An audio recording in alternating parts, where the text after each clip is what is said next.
Do you have a friend or a family member that the moment you hear their voice, you recognize it and you know who they are, that you can recognize that voice out of 100 voices? You would know, okay, this is their voice.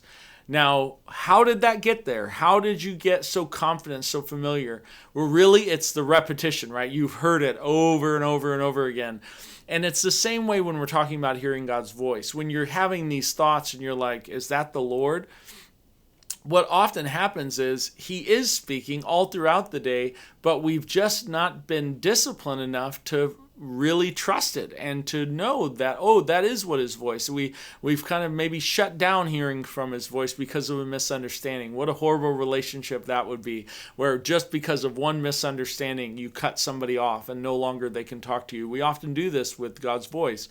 So what we want to do is to just grow in our tuning our ears to hear him and what he's saying. Now, when you're hearing him, he should sound like he sounds in the Bible. So when you read the word and you listen to or read the words of Jesus, that's what he's going to sound like. So that's how we know. How do we know what we're hearing is like him? Well, because it sounds like the guy in the book, right? It sounds like this guy who talks about what he talks about, cares about what he cares about.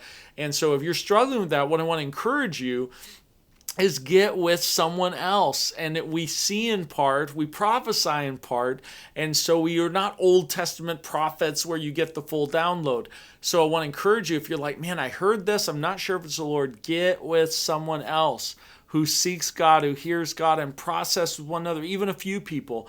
Build an inner core that seek God together so that you have a community to process with. And what will happen is when you're all getting the same thing, you know, yeah, that's consistent. When you have people in your life, you can say, hey, I feel like the Lord's told me I'm supposed to go rob a bank. Somebody can be like, hey, that's not what Jesus wants you to do.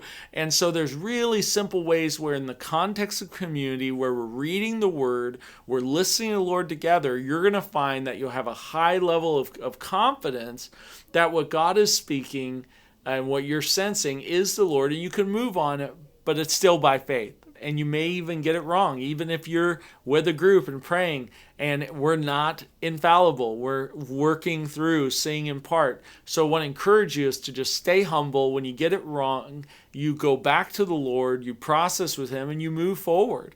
And so that hopefully is going to encourage you to stay the course. Don't give up on hearing God's voice just because you get it wrong. But let's stay humble, let's process with others, and let's stay focused on reading the Bible and really getting good at tuning our ear to what he talks about, what he cares about, and always trying to stay true to the scriptures with what the Spirit of God is leading you to do.